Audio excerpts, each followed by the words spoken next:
So I'm just going to officially welcome you all in here. So I'll record this meeting, and in case there's any little nuggets you want to go back and grab. I'm just going to welcome you into what I'm calling the Roaring 20s.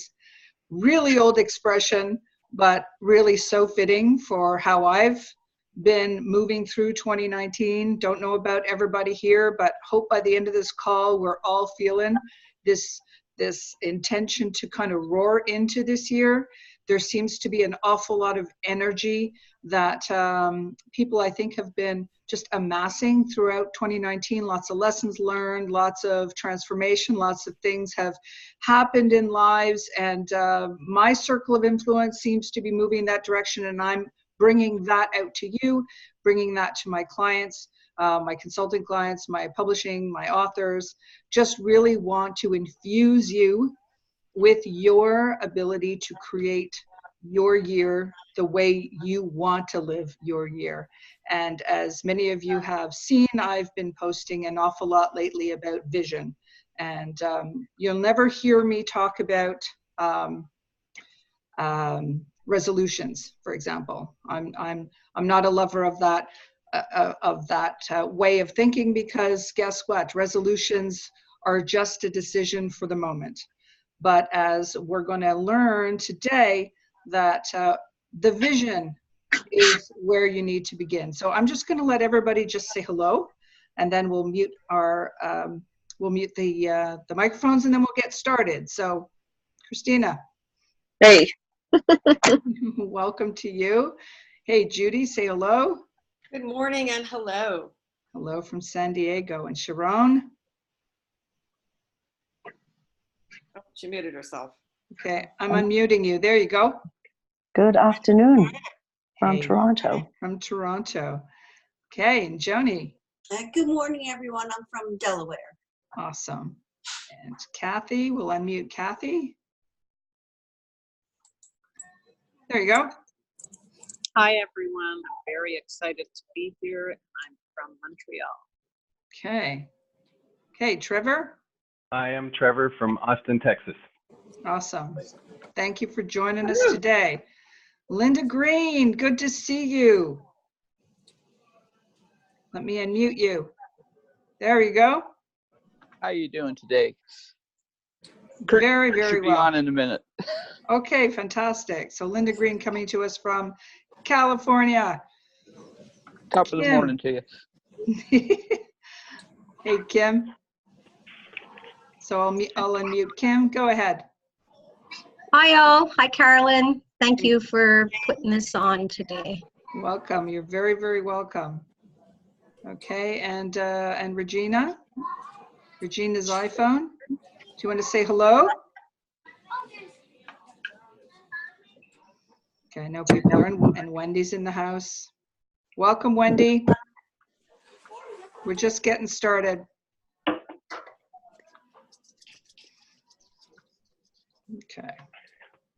So I will mute everybody in the room. So I am going to let you know a little bit about who I am, in case some of you don't know. Carolyn Flower. And I have been in business now for a little while. This is my 28th year. And I'm an author success mentor, an expert on authorship. I'm a publisher. I'm a best-selling author of a book called Gravitate to Gratitude, which encourages you to use gratitude as a wellness strategy. And I wrote that book as I was writing what I thought was my first book. And those authors who work with me understand that you don't always write what you think you're writing. Sometimes things do change in the process of writing one book. So about 6 years ago, when I started writing this book, I noticed that there were a lot of people that struggled, and I was a writer. I've been a writer my whole life. I started writing when I was a kid, and when I was in fourth grade, I had somebody who believed in me as an author. I thought I was a published author when I was 9 because my teacher used to put all my poetry up on the wall. So my vision for my future began back then. My belief was that I was a published author because somebody believed in me. So this is what I bring to my practice. This is what I bring to, I'm going to just mute Kathy. This is what I bring to my work, to my creative entrepreneurship, is my belief in you. So if you know me and work with me, you know that I see everyone's success before they do. So I want you to borrow my belief, and that's what I bring into your world so that you can create what it is that you want to create. So I decided to create a literary division of my company, which was a communication company. As a writer, a columnist for newspapers, that was my entire world, writing and creating. And so when I wrote my first book, I noticed that there was really nowhere to go. There was no one to talk to. There was really no place to get honest, transparent information about publishing a book. So I created it.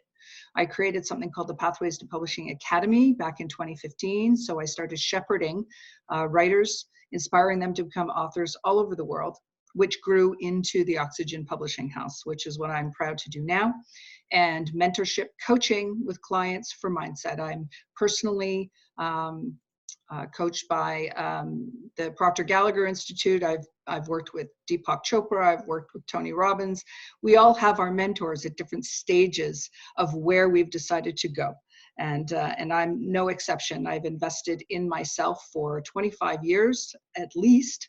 And I bring that and all of the things I've learned into my practice, which right now really is working with the mindsets of authors and then creating what it is that they want to bring out to the world so that they can inspire it forward.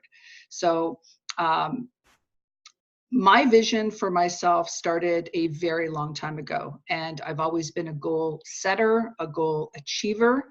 But what I realized over time, especially in the last 10 years of my career, is that there is nothing that's going to happen as far as your goals are concerned, unless first you have a vision.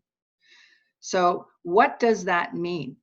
You know, what is that vision, and how many people actually spend time imagining what it is that they want? So what I would like to do, if you would permit me to, for 5 minutes or so, I would like to do something that I do every day, which is a 5-minute calm, quiet meditation. So if I could ask everybody to close your eyes, take a deep breath, and I want you to just go into a place of complete quiet. So 5 minutes, if I could ask, of no distractions whatsoever. I know it's tough in our distractible world, but if you could take 5 minutes, and while you quietly just breathe in and breathe out, I'm going to read to you a passage. And if you work with me, you'll know what passage I'm going to read to you. It's a passage that was asked of me by Bob Proctor to read every single day. When I was first given the book, As a Man Thinketh by James Allen, which was written at the early part of the 20th century, I had heard of it, but I didn't understand its power. And I certainly didn't understand what the calmness of your mind has anything to do with goals. I didn't get it until I did. And so what Bob asked me to do, which is what he asks everybody to do, is to take this chapter, which is the last chapter in As a Man Thinketh, called Serenity. And he asked me to write it out every night for 90 days. And then to see how that impacted my life. So it's 2 pages, it's not long. And if we can close our eyes all together, I'm going to read it to you. And just think about what it is that you want for this year for yourself, and how this calmness and this feeling of calm, that if you were to read this every day, how it might help you really get clear on what that vision is. Okay, so serenity. Calmness of mind is one of the most beautiful jewels of wisdom. It's the result of long and patient effort and self-control. Its presence is an indication of ripened experience and of more than ordinary knowledge of the laws and operation of thought. A person becomes calm in the measure that he understands him or herself as a thought-evolved being. For such knowledge necessitates the understanding of others as a result of thought, and as he develops a right understanding and sees ever more clearly the internal relations of things by the action of cause and effect, he ceases to fuss, fume, worry, and grieve. He remains poised, steadfast, and serene. The calm person, having learned how to govern themselves, knows how to adapt themselves to other people, and they in turn reverence their spiritual strength. They feel that they can learn from people and rely upon them. The more tranquil a man or woman becomes, the greater is his success, his influence, and his power for good. Even the ordinary trader will find his business prosperity increase as he develops a greater self-control and equanimity. For people will always prefer to deal with a person whose demeanor is equitable. The strong, calm man is always loved and revered. He is like a shade-giving tree in a thirsty land, or a sheltering rock in a storm. Who does not love a tranquil heart? A sweet-tempered, balanced life, it does not matter whether it rains or shines, or what changes come to those who possess these blessings, for they are always serene and calm. That exquisite poise of character that we call serenity is the last lesson of culture. It is the flowering of life, the fruitage of the soil. It is precious as wisdom, more desirable than fine gold. How insignificant mere money-seeking looks in comparison with a serene life, a life that dwells in the ocean of truth, beneath the waves, beyond the reach of tempests, in the eternal calm. How many people we know who sour their lives, who ruin all that is sweet and beautiful by explosive tempers, who destroy their poise of character and make bad blood. It is a question whether the great majority of people do not ruin their lives and mar their happiness by lack of self-control. How few people we meet in life who are well-balanced, who have that exquisite poise, which is characteristic of the finished character. Yes, humanity surges with uncontrolled passion, is tumultuous with ungoverned grief, is blown about by anxiety and doubt. Only the wise man, only he whose thoughts are controlled and purified, makes the winds and the storms of the soul obey him. Tempest-tossed souls, wherever you may be, under whatever conditions you may live, know this. In the ocean of life, the isles of blessedness are smiling, and the sunny shore of your ideal awaits your coming. Keep your hands firmly upon the helm of thought. In the core of your soul reclines the commanding master. He does but sleep. Wake him. Self-control is strength. Right thought is mastery. Calmness is power. Say unto your heart, peace, be still. How does that feel? So I read this to you and encourage you to read it yourself. I will send it to you after this call. And use it as a way to anchor yourself, because we live our lives from the inside out. Okay, we've been trained to live the other way around. We've been trained to be the victim of circumstance. We've learned that. I mean, it's not our fault. It's what we've been subjected to. It's what we've learned. It's how we've built our lives. So when people try to set goals, when people try to move their lives forward, they get in their own way because they don't take control of their thinking. They get in their own way because they let all the circumstances that are showing up in their life be what keeps them from doing the things that they want to achieve.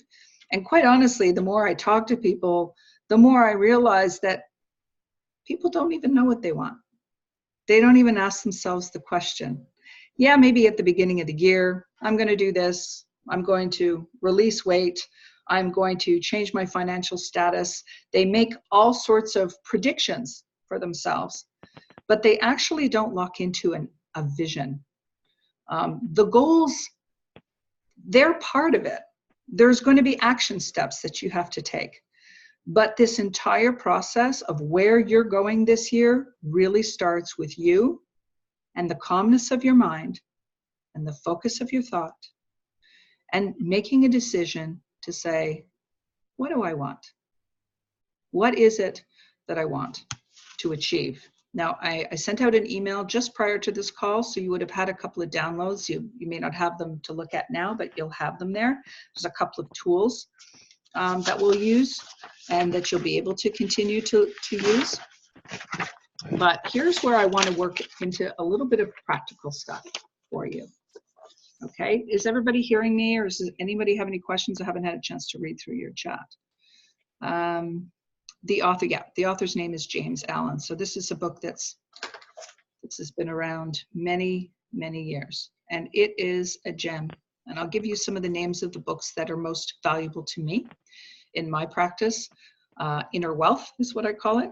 And the reason that goal achievement becomes so powerful in my life, what I've experienced, is because of the habit of taking the time every day to make a decision on how I'm going to have that day. How am I going to spend that day? And what are the activities that I'm going to do? So in the 7 steps that I talk about, okay, these 7 steps toward your vision, I've broken it down in a way that I want you to organize yourselves with. So there's going to be some practical stuff, and I'm going to ask you to have some, not necessarily to make all your decisions here, but I'm going to want you to think on, and you can share them if you want with the group, or you just keep it all to yourself. But the very first step, and I learned this really through, Linda Green will understand this. I learned this through working with Brendan Burchard. Brendan Burchard taught me so much about organizing my life into categories that I could assess so that I could get some actual feedback from myself on a regular basis. So I'm going to just read you one by one the areas of your life, and these may apply to you. You'll certainly have other ones, but the areas of your life that you'd want to start organizing to get yourself clear on where you're going. So one of the first areas is how you think, how you use your thoughts. Where do you spend your energy focusing your thoughts? So if you were to do an inventory, noticing thoughts that are repetitive, because we do, right? We are creatures of habit, and we have habitual behaviors. Everyone's familiar with that, but all of those behaviors they're moved by thought. Okay, so your thoughts create an emotion, and your emotions, right, create the behaviors and the results that you're going to get. So one of the things that you want to organize in your list, so I'm going to just name you 10 things here. Okay, number 1 is how you think. Start paying attention to that. What's my habitual thinking?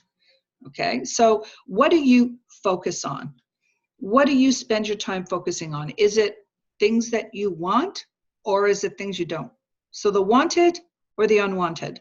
And if you notice other people's patterns of behavior, once you start paying attention to yours, you'll see that people speak an awful lot about what they don't want.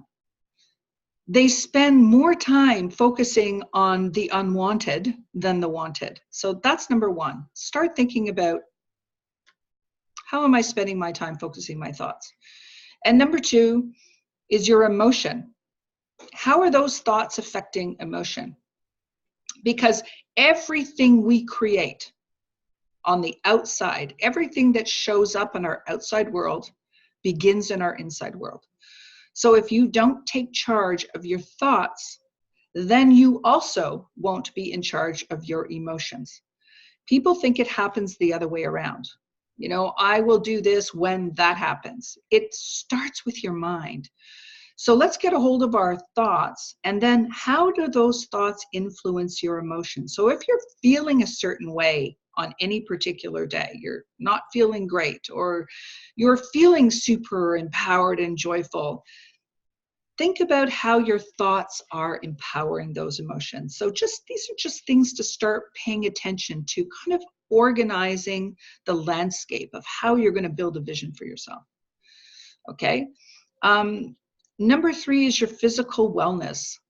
How do you feel every day? Are you feeling like you need a little bit of extra movement? Are you feeling slow and sluggish? Are you feeling supercharged? These are all areas you can change. But sometimes we kind of throw everything into this big melting pot and we say, I just don't feel well. You need to break it down. You need to take a look at what are these parts of your life that you want to improve, that you want to slow down, fast forward, supercharge. How are you going to know what that is unless you really pay attention to it? So paying attention to your thoughts, paying attention to your emotion, paying attention to your physical body. How is it feeling? The relationships that you have in your life. Who are you spending time with? Right? The late great Jim Rohn always says that you're the sum total of the 5 people that you spend the most time with. And I live by that. Sometimes we have, doesn't mean you have to eliminate, but sometimes you have to fine tune your relationships and who you're spending time with and who's influencing your thinking, who's influencing how you feel. Sometimes you have to adjust the amount of time that you expose yourself to certain kinds of people. Maybe there's certain people that show up in your world that are regularly telling you that, no, you can't do that. I know I encounter that with authors all the time. There's somebody inevitably in their world that has held them back for years because they once told them you could never achieve that. What are you thinking? What are you thinking about? So in your relationships, take a look around your relationships. Who is influencing you? Who do you want to spend more time with? Who do you want to spend less time with? And if you don't have those relationships that really feed your soul, go and find them. Find a group, find a mentor, find a mastermind. This is how I have always moved through my vision and my creation.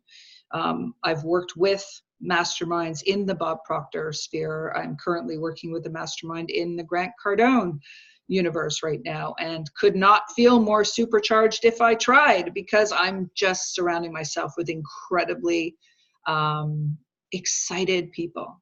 That's really good for the soul, right? And it's good for your vision. What's your financial life? Pay attention to the financial wellness of your life. Are there things you need to change? Are there habits that you have with money?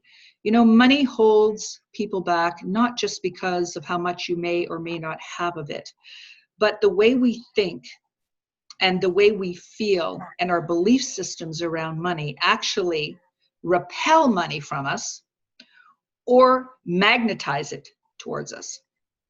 And so you want to take a look at how you feel about money. Do you have a whole bunch of limiting beliefs about it? How were you brought up? Were you brought up to think that money was really the root of all evil and people who have money, yada, yada, and all of that?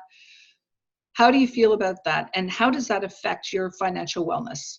Because your finances are also going to be part of how you set your sights on this new year. We all want to grow, right?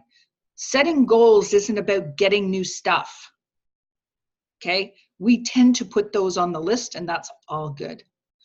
But setting goals is not about getting. Setting goals is about growing. Setting a goal that scares you and excites you at the same time is a really good goal, because you will be forced to grow, to become the next version of yourself. That's why people don't always stick to their goals, because it means they have to make changes, and not everybody's willing to. They're able to, but not everybody's willing. Okay, so your thoughts, your emotions, your physical wellness, your relationship, who you spend time with, your financial wellness, your mission. What is your mission, right? What are you here to do? What is your service? What is the value? What's your contribution? What is it that you want to show up as in this year that is different from any other year? And that doesn't mean it's because it's January and we just get started and that's all good. You've got to be at this every single day. This has to be part of your daily assessment. Now, what I do when we get to the end of the list of the 10, I'll tell you how I assess myself every single week, which is back to what Brendan Burchard taught many New Year's Day web classes ago, and I've stuck to it ever since. So, what is your mission? What are you here to do?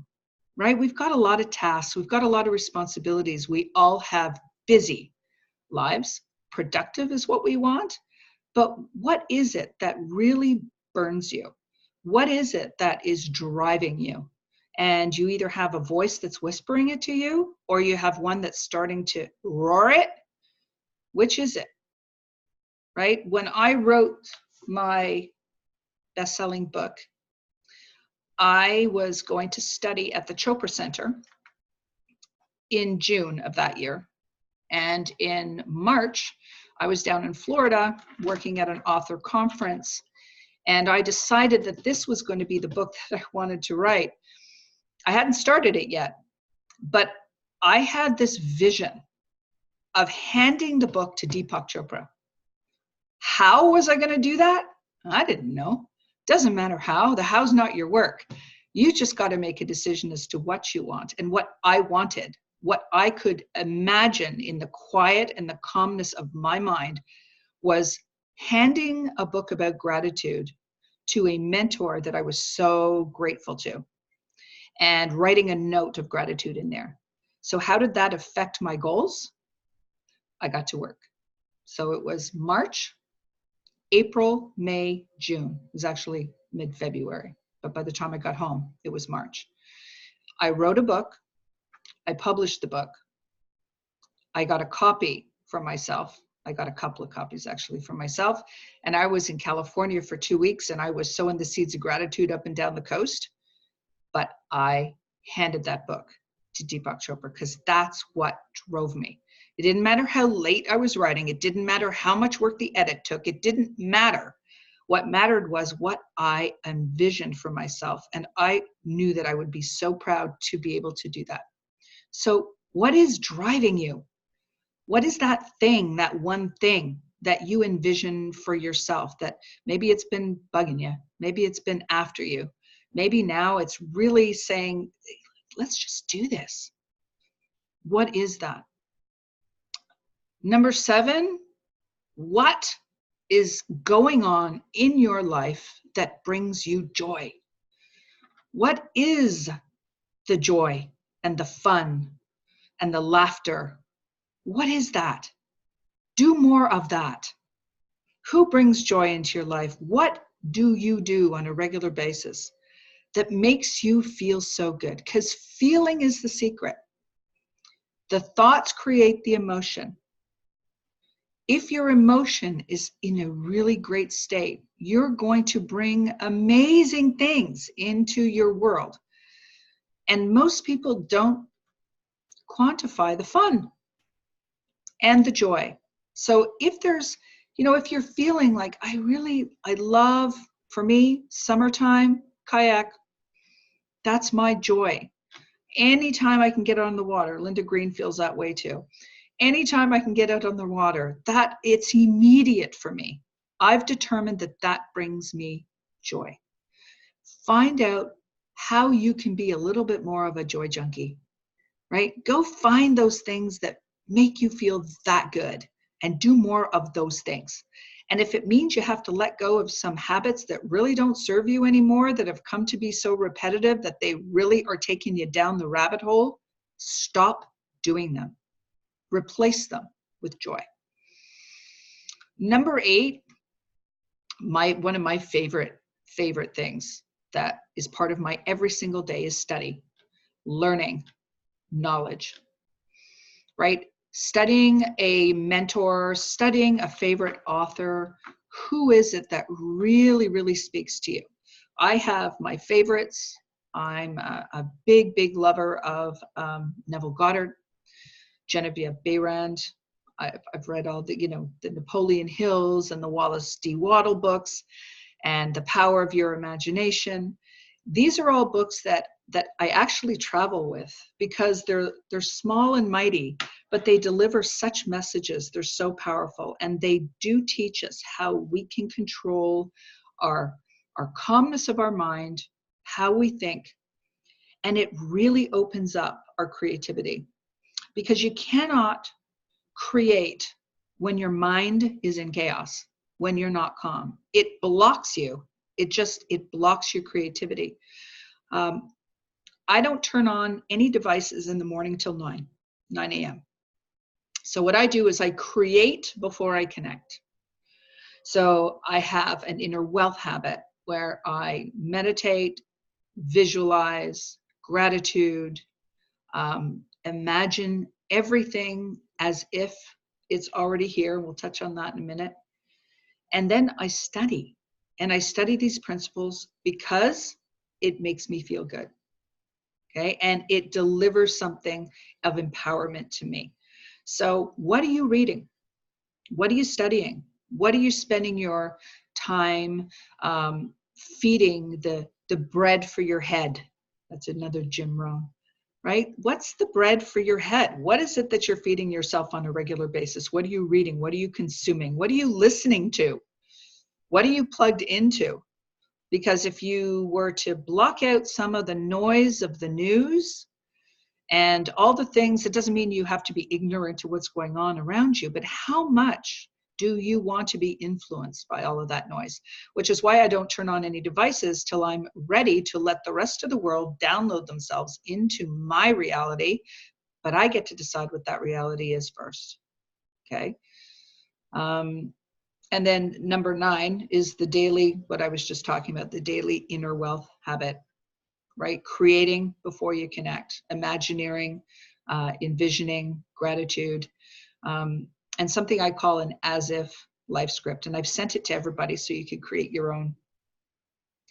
You want to write what it feels like for the wish to already be fulfilled. So whatever you start to imagine what your vision is for yourself, you don't want to imagine your vision in the future. You want to imagine what it is that you want as if it's already here. So this is where the power of Neville Goddard comes in. I'm just going to read you a passage that I love, and it's on your as if life script. This was written back in 1946. You must imagine yourself right into the state of your fulfilled desire. The world which we describe from observation must be as we describe it relative to ourselves, but our imagination connects us with the state desired. We must use imagination masterfully, not as an onlooker thinking of the end, but as a partaker thinking from the end. We must actually be there in our imagination.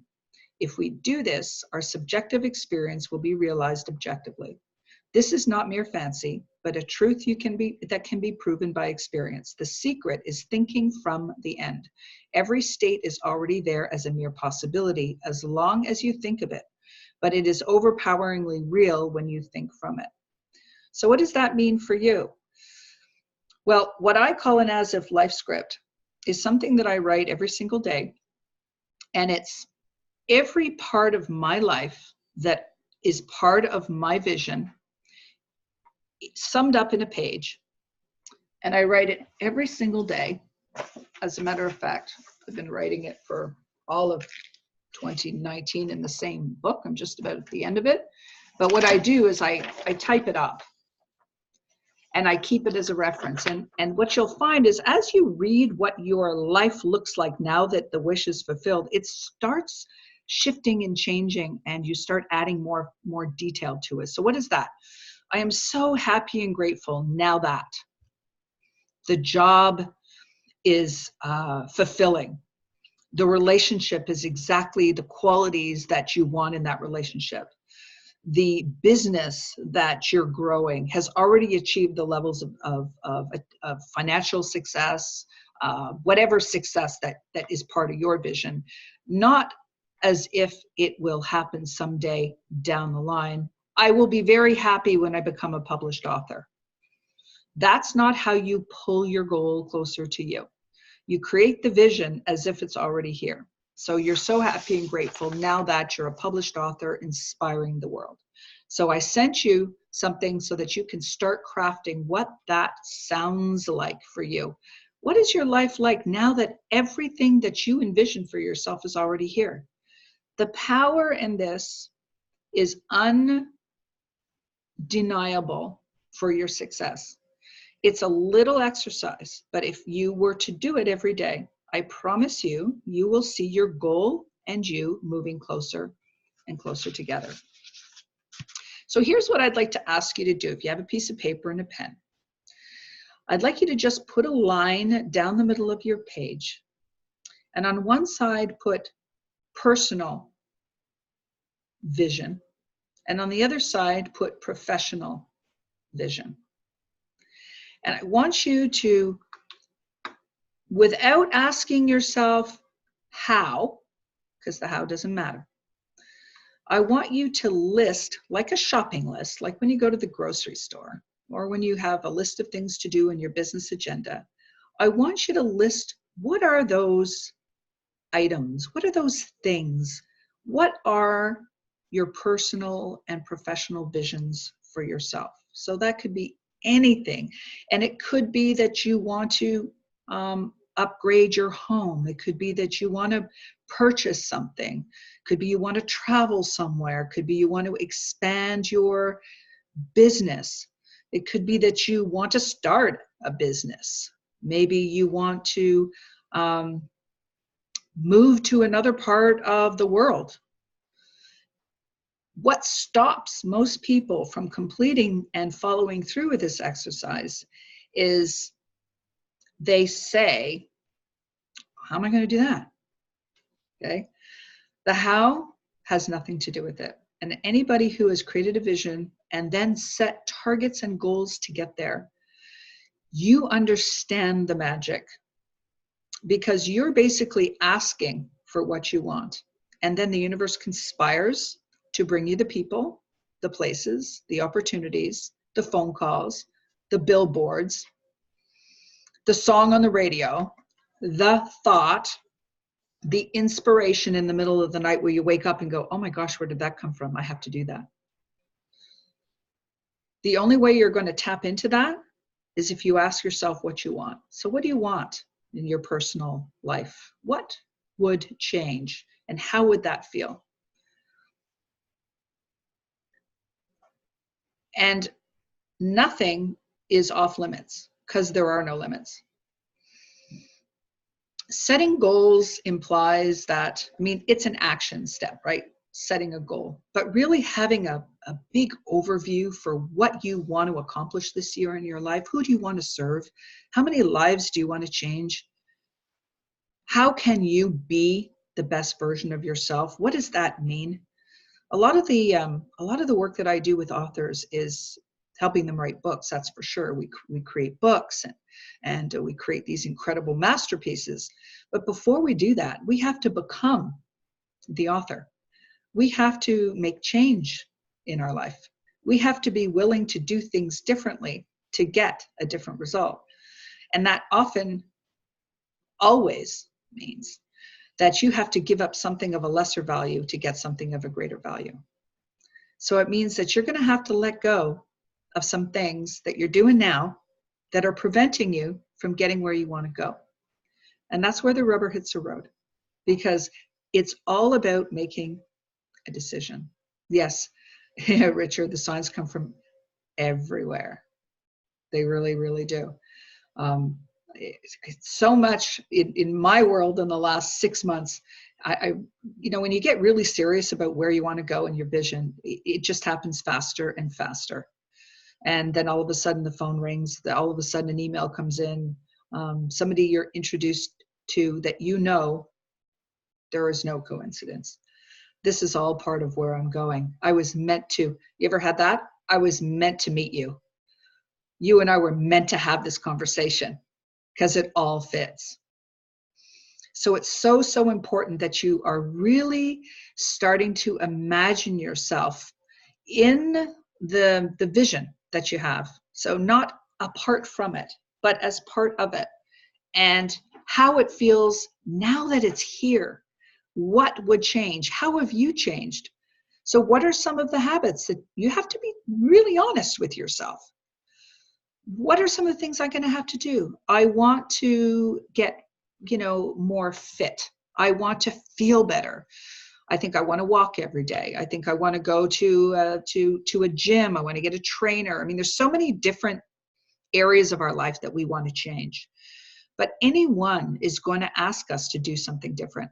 And that's where we have to make a decision and be honest and say, I'm willing to do this differently because what I want, the vision for myself that I can feel in real time is so much stronger than my old habit. So you have to replace old habits now with new habits. So that new you, how do they show up in the world? They show up with a different mindset in the morning. They have a different pattern of habits in the morning. And it starts with one day that becomes 2 days. And I'm not going to tell you that goals and habits takes 21 days for a habit. I'm not going to tell you that because it's not true. It takes 1 day. It takes one time for a habit to become a habit. Okay? You just have to be consistent about your determination and your discipline. Okay? So out of those 9 things that I spoke of earlier, you can add whatever, area of your life that you want to improve. And all of those 10 or those 9, they fit into personal professional. Okay, so really it breaks down into those 2 areas of our lives. Okay, personal professional and financial comes into all of that as well. And then you can break it down even further than that. So what I started doing after I learned how to do this is I took the 10 most significant areas of my life and I put them on a big chart. It's actually on a whiteboard. And what I would do is every Sunday night, I would rate the quality of each one of those areas of my life from 1 to 10. So I would start at the top. How have my thoughts been this week? Where have I been? Down the rabbit hole? Did I take friends with me down the rabbit hole? Did I allow myself to get taken down someone's rabbit hole? How have my thoughts been? How have I been feeling emotionally? What's my physical wellness been like? Who am I surrounding myself? Has that been healthy? Not so healthy? And as I listed them, on the top, I would put that date. So that's Sunday date. And then every Sunday afterwards, on the top of the list, I would put the date. And beside each of those areas of my life, I would rate myself 1 to 10. You want to get real clear, real fast on what you want to improve in your life, start assessing your own life that way.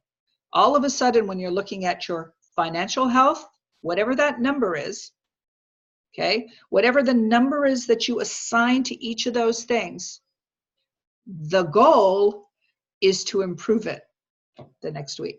Doesn't mean you got to take on all of them, but which one is the most important one for you out of your personal and professional goals, your vision for yourself? And then pick something that you've decided really needs your attention the most, okay? And then work on what you have to do to shift yourself from number 5 to number 6, from number 1 to number 2, okay? And if you will do that every single week and stick to it, you're going to see how fast, okay, your entire life is going to improve because you're consciously aware of everything that you need to do to create the vision for yourself in real time. Because when you get emotionally attached to the outcome of what you want, it's like a writer, my authors that are writing books. What does it feel like now that the book is in the hands of Deepak Chopra? I didn't know how I was going to do that. I had no idea how I was going to write it, how I was going to get it. I didn't know how I was going to do it. I just knew that's what I wanted and I would. Okay, so I could feel what that felt like and it felt great. And that's what led my vision, right? So what is it that you want? What is it? Olympians, you know, hockey champions, right? Like our Canadians and the juniors, They don't get there by just waking up every day and randomly doing some stuff. They don't do that. They have a vision. An Olympic athlete, friend of mine was a swimmer, an Olympian swimmer, when I was a teenager going to high school. And they used to tease her. She'd show up at high school, and she didn't talk about her vision. She was a teenager, but she wanted to go to the Olympics. And so she was in the pool at 3:30, 4 o'clock every morning. And she would show up at school at 8 o'clock in the morning with wet hair, right? And people used to tease her. And she never said very much. But she knew what she wanted. And she had this big vision that she wanted to be on a podium. She didn't have a vision of, completing the week and doing 400 laps of the pool. Her vision was gold. I can tell you, she spent a lot of time feeling what that would feel like when she stood on that podium. And you need to apply this to everything that you want. You don't want to imagine 20 different visions for yourself. Pick one. Pick the one that's calling you the loudest. And make a decision that that's going to be your North Star this year, right? What's your story? Your vision holds the key. It totally does. The goals and the targets that you need to put in play, they come next. But the vision comes first. So visualizing in the present tense what it feels like. So step number 1 was organizing your life. So I gave you 1 to 10 for that. Step number 2 is your personal and professional vision, right down the middle. And start really creating a shopping list. Have fun with it. I want to drive this car. I want to go to Bali. I want to, spend a month in Florida working with authors, which is what I do every spring. So what is it that you want to do? Okay. And step number 3, visualize it in the present tense and get emotionally addicted to that feeling. That will just line it all up for you. Okay. Step number 4, write out that as if life script every day. I am so happy and grateful now that I'm in Florida working with my authors by the sea. When I created the first VIP workshop that Linda Green on this call attended back in 2018, when I created them, I didn't have a place to go. I didn't know how I was going to do that, but I started imagining what it felt like to be by the ocean, by the sea, and having authors come and go and become super inspired by the ocean, write their books with me, having fun, fine dining, going out and driving around in the convertible. I set the whole thing up in my imagination. And then what happened? An email from a realtor in Florida, because I had put myself on some list at some point, shows up in my inbox and says, "Are you still looking for a place in Florida?" Right? Things will start showing up to guide your path toward your vision. Okay. Step number 5 is the foundation of all for me, and that's the practice of gratitude wellness. So if you want to be grateful for what's coming, you need to be grateful for what is. And that doesn't mean that your life is perfectly aligned. It means that everything that you have right now is enough, and everything you imagine is on its way, but you want to be grateful for all of it. And that feeling of gratitude is contagious. So it's the power of gratitude wellness is that gratitude is contagious. Because when I did the experiment, which preceded the writing of this book, so very short story. My father passed away. I began looking after my mother, who had dementia, didn't know that at the time. And I took a year off to look after her from my entire business. And I decided to do an experiment that year, and I was going to write gratitude every day for 365 days. So I've been writing gratitude, I realized, since I was really small. But this was a really conscious experiment that I wanted to conduct. And so I started writing on sticky notes. And it started that small. people say, what are you going to write? Like, what do I write? What am I grateful for? I woke up, I'm healthy. My kids are healthy. I have a great job. You write everything down that you're grateful for. And sometimes it kind of seems silly and you've got to write it anyway, because what's going to happen is the more you write about what you're grateful for, the more things to be grateful for will start showing up in your universe. So that little sticky note became a bigger sticky note, became a page in a journal, became a journal. And by the end of that year, which happened to have been 2014, I had gratitude in abundance, and everywhere I turned, I noticed things to be grateful for. Incredible things started shifting in my life.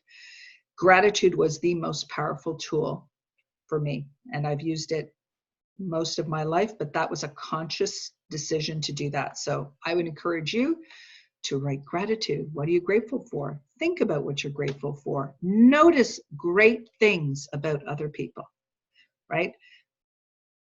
We tend to judge, we tend to look, we tend to assess in a negative way. Just appreciate. What we appreciate appreciates. Appreciate. Be grateful. It will change your emotional state in a heartbeat. So if you're feeling out of sorts, you're feeling, it's just like I feel out of whack today. I feel out of balance. Focus in on your vision. Focus in on being grateful. Focus in on all the things you appreciate, and you will feel better right away. Okay, so step number 6, and I kind of alluded to this before, this is where most people kind of stop, okay? Because you have to give up stuff. You have to let go to grow. Goals are growth. They're not getting stuff. So you end up giving more, not taking more. And you have to let go of things that no longer serve you to make room for all that great stuff that needs room. It's full. Okay, you're full of things you've been hanging on to. We've all been there. We're all there. Past thoughts, past stories, past relationships, resentments, things that no longer serve you. They just take up room. And when you let them go, you make room for new things to come in. All those new amazing things. That vision is going to bloom. I'm allowed to say that. My name's Flower. Those things are going to bloom because you have a vision and you have gratitude and you have let go. Okay? So you have to be willing to do that. Okay? And we're all able to. You have to be willing to do that. And then step number 7 is goal achieving activities. So what are you going to do differently to get something different?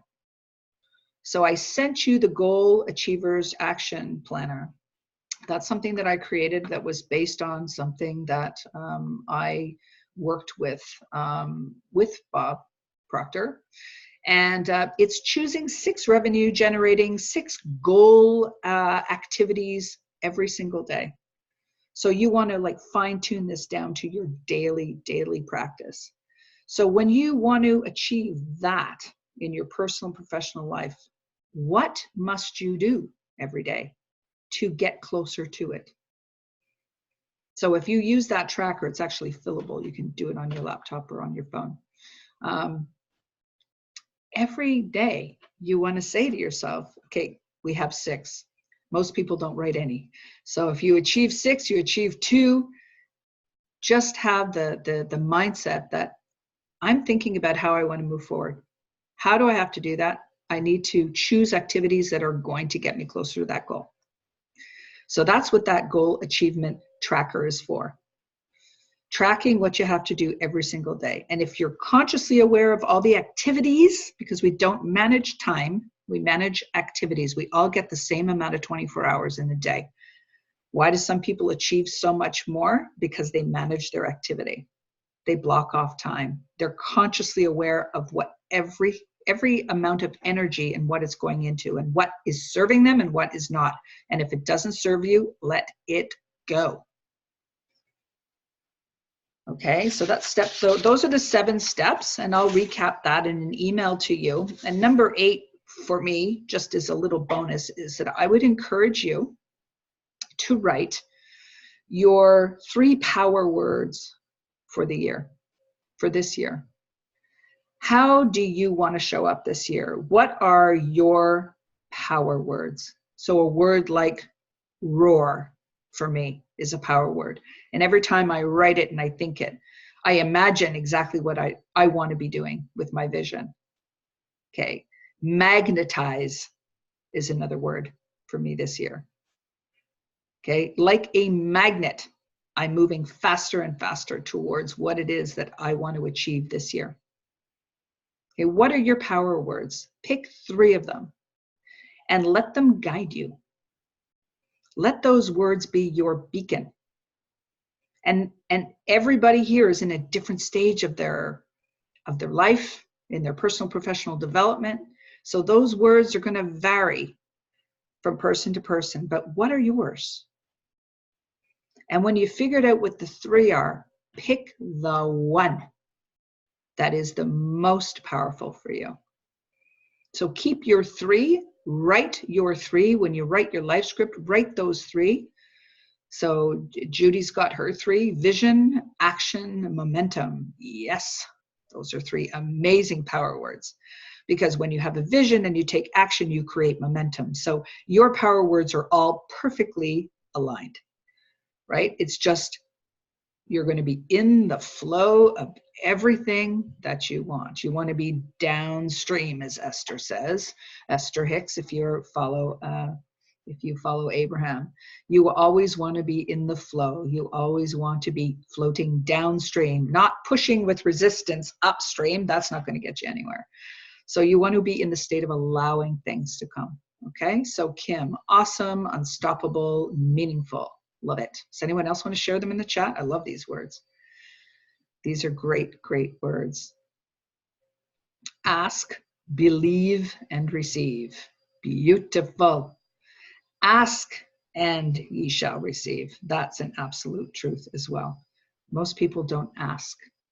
You have to ask for what you want. First, you have to decide what you want, and then you have to ask for what you want.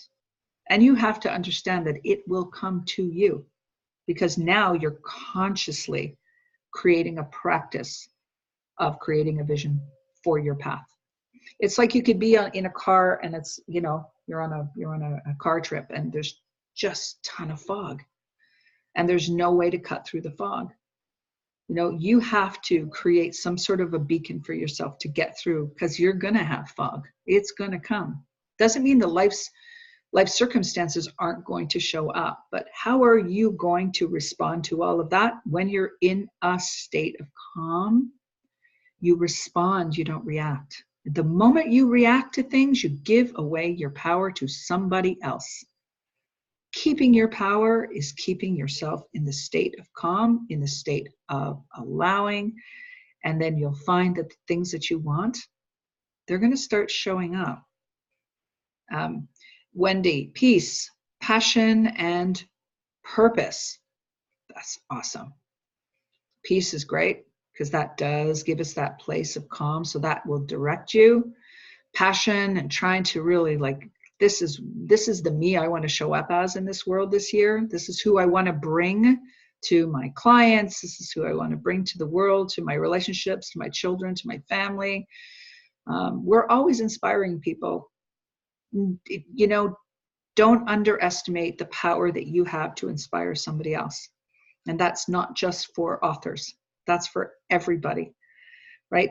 You're always leaving people with the impression of increase is so powerful, because when you notice somebody else's great qualities and you are feeling that you're grateful for them and you appreciate certain circumstances and things that are showing up in your life, you're going to start noticing more. And it's going to propel you forward. And you're just going to be in a different state. Okay. So does anybody else want to share anything in there? Sharon, open, allow, and courage. Courage is a big one, right? Courage is a big one. You all have it. You all have what you need. You have everything you need right now. Nobody needs to give you anything. Nobody needs to deliver a special package from Amazon for you to have it. It's already here. You just got to tap into it, and you've got to believe that you have it. Okay? Calm, courageous leadership. Yeah. Good for you, Linda. Big leadership there. Yeah. Anybody else? So I'm just going to open let's just open the lines before I kind of share a little bit of how, if you want to work with me in any way, a couple of ways that you can do that. But before I do that, I would just be interested to anyone unmute themselves, and if you want to share anything with the group, or share how you may be now in a better position to understand where you're going, or have you just locked into something that's really powerful for you that you want to create in your life this year? Is anybody willing to share what that might be, or share how they're feeling? You just go ahead and unmute yourself. Hey, good morning, Carolyn. Good morning, good afternoon, Linda Green. Yeah, this afternoon where you're at. Yeah, actually, I'm glad I jumped on the call today because just last night I announced a group coaching program we're going to start up later this month. And I've already got like the first 3 sessions outlined. Just So good. while I was listening to you, and framework to work it around. And yeah, no, it's like, I definitely will be watching this replay and downloading those worksheets that you provided. Yeah, no, yeah, go ahead and take them one at a time. And yeah, there's some information here to, break down and take the time to kind of interject your own life into it. But all of these are really helpful tools that I use. So it was just really a question of sharing them with you. And giving you all a couple of extra tools in your toolkit to get where you want to go. I've got just an awful lot of inspiring people around that are making decisions about where they want to be, and I think it's important that we all have a community, right? And we have a place that we know that other people understand what we're doing. So does anybody else want to share? Thank you, Linda. Anyone else have any? I'll share. Hello, Richard. Hi. By the way, I'm still seeing you at 3:30. Yes, yes. I relate to all this. I came on the call late, and most of my time when I talk about writing books, which I've done, everybody always gave me that negative. Who are you to write a book? Yeah. Well, I'm me. I'm not you. Right. And of course, you moved ahead with your purpose and your passion and what you want to do. And the limiting beliefs I find when you move forward and do what you expect of yourself to do. Yeah. These limiting beliefs, that's how I dealt with them. By doing. Yeah. By doing. Like when I started seeing chapters emerging from my first book, or I've seen things happening around my life, personal life, it's because I was pushing myself to do. And that just transcribed into larger things, to a point right now where it seems, I'm going to say, natural to do all that. It's part of your new habits, right? You replace the old ones with the new ones, and that's where the daily action steps come in, well, right? I don't know what I replace anymore. It's kind of gone. And because of that, I know exactly where I want to go in the future. It's probably about 6 different roads. And if it's 6 different roads, why not? Yeah. So I look at and how I'm going to get there. Doesn't matter. Doesn't matter. I think it really doesn't, because the things that once you've got the vision, you know where you're going. I'm astounded in my life every single day. That is part of my joy, is watching things show up. Yeah. Because I'm so disciplined with the practice of writing the vision for my life in an as if life script. So writing out what it feels like to be in the, in all of the things that I have envisioned for myself in the present tense, you wouldn't imagine it being as powerful as it is, but it is such a connector of the dots.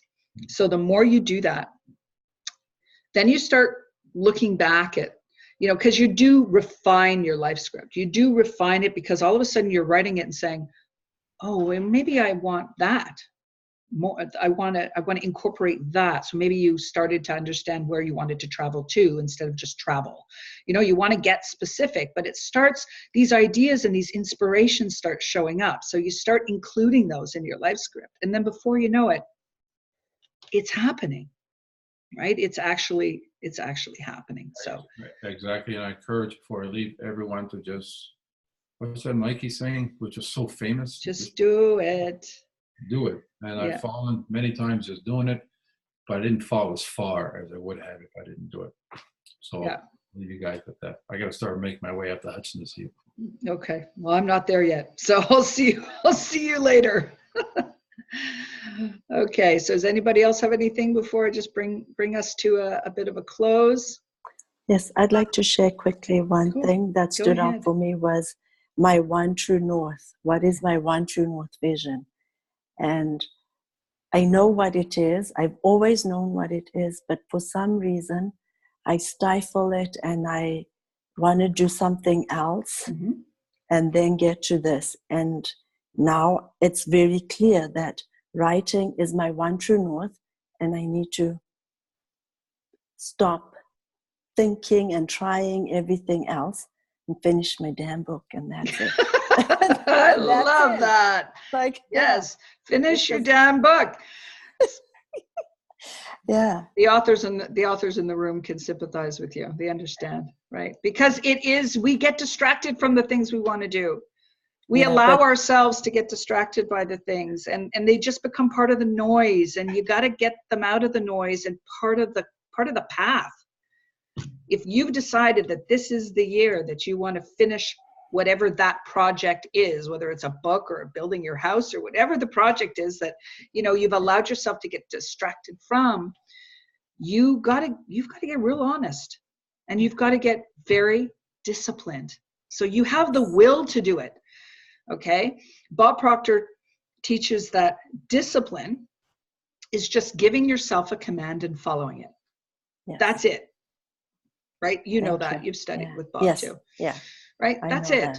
And so, you have to be prepared to do things differently that you weren't prepared to do before to get a different result. That's where all this comes in. And that's where resolutions after the new year fall away after a couple of weeks, because it's not grounded in anything. No, and I personally don't like the word resolution. I look at it as resolution is I have a problem and I need to resolve it. Right? So that's a great explanation. Yeah. So I don't use that word at all for, I set goals and intentions for the new year. That's, So you set your, so if you have a big picture vision and you know what that is, then you have got intention, then you have got discipline, then you use your imagination and you use your will. These are all your higher faculties. We're all blessed with them. Yes. Use your imagination to the fullest. Imagine what you want. Whatever the how is not really going to matter. It sounds like it should, but it really doesn't. You've just got to know what you want and stop focusing on, I don't mean you, but to stop focusing on the things that we don't want, the relationships that don't work, that we just keep going over and over and over the stuff in our head. You have to let that stuff go, because it's not going to get you where you want to be. It's just absolutely not. Right? Yes. Thank you. You're welcome. Anybody else?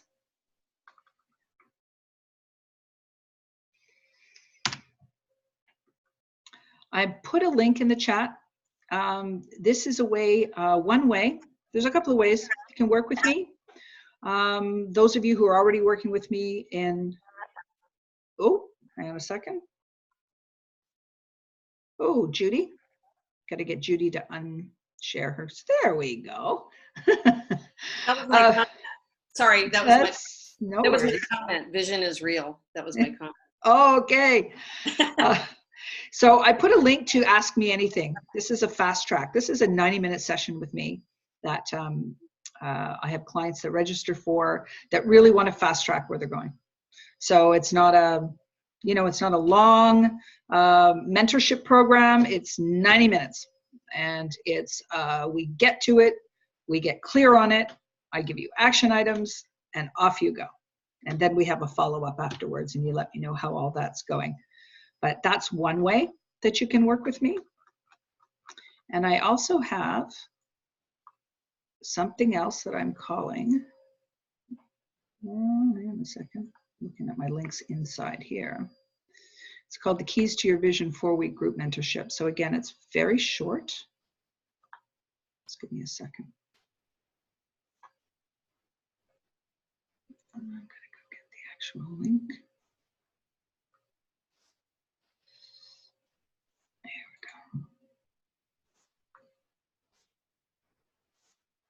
Okay, so this one here is 4 weeks, and it starts next week, and it's a group program, and every week we meet as a group and we do the 7 steps. So you are now actually going to be writing this stuff with me. We're going to be tracking it. We're going to decide exactly what all this means specifically for you, and that's a 4-week mentorship. So nothing long, no 6 months, no 3 months, not even 2. 4 weeks, let's spend a little extra time together in a group setting, and then let's get you really clear on where you're going. And for anybody who is inclined to be down in the south, I will show you this one as well. A second. So in 2018, I hosted 2 of these, and these are at my condo in Venice Beach in Florida. And for anybody who wants to become an author with ease, okay, the 90-minute link is broken. I will fix it. Thank you, Judy. This is Become an Author with Ease by the Sea. So this is a 2.5-day retreat with me in Florida. I have not released this yet. I will be doing that tomorrow, but I wanted to give everybody an opportunity. Linda Green attended, got some of her book put together during those 2.5 days. Nice weather, had a good time, same location, right on the ocean. So you can apply for that. You can reach out to me. I'd be happy to give you some more information about it. And I will send out the links, everybody, in the email following this call. Make sure that they're not broken links. So ask me anything, the 7 steps, Become an Author with Ease by the Sea. And then if you have any questions, you know where to find me. If you're in the Art of Authorship Facebook page, if you're not there, come and join us there. Whether you're an author, you're a creator, you're a writer, it doesn't matter. It's a really incredible, supportive group where I encourage you to promote yourself. Put all of your achievements in that group. Get together with other people who are like-minded, who are creating visions, that are creating goals for themselves. It's a really terrific group. I'm very proud of it. And I'm proud of everybody who's on board for the new year as writers, as authors. And you're welcome, Lucy. Thank you for joining. Really, really glad that you came. My wish and hope for you is that you get really clear on where you're going, because there's nothing more powerful than that. We all have things to do here. We're all here for a reason. We all have people to serve, right? And we are all here to make a difference. And we make a difference every day. But when you're consciously aware of what exactly you want to do and how you want to serve and how you want to show up in the world, your power is far greater than you can even imagine. So start with your vision. Start tracking some of the things that you want to think about changing, adjusting, improving, doing a little less of, a little more of. Start becoming consciously aware of those things, and I promise you, your life will change and your 2020 vision will roar. I love that, roaring 20s. Don't you love that? It's so, so apropos. I just love it. So I want to thank you all for showing up here today on a Monday as we get started with this brand new year. I really appreciate all of you. I will send the replay. I will send all the links. And I wish all of you an incredible week, an incredible day, and have fun with creating your vision and setting your life up for success in 2020. That's it for today, everybody. Bye for now.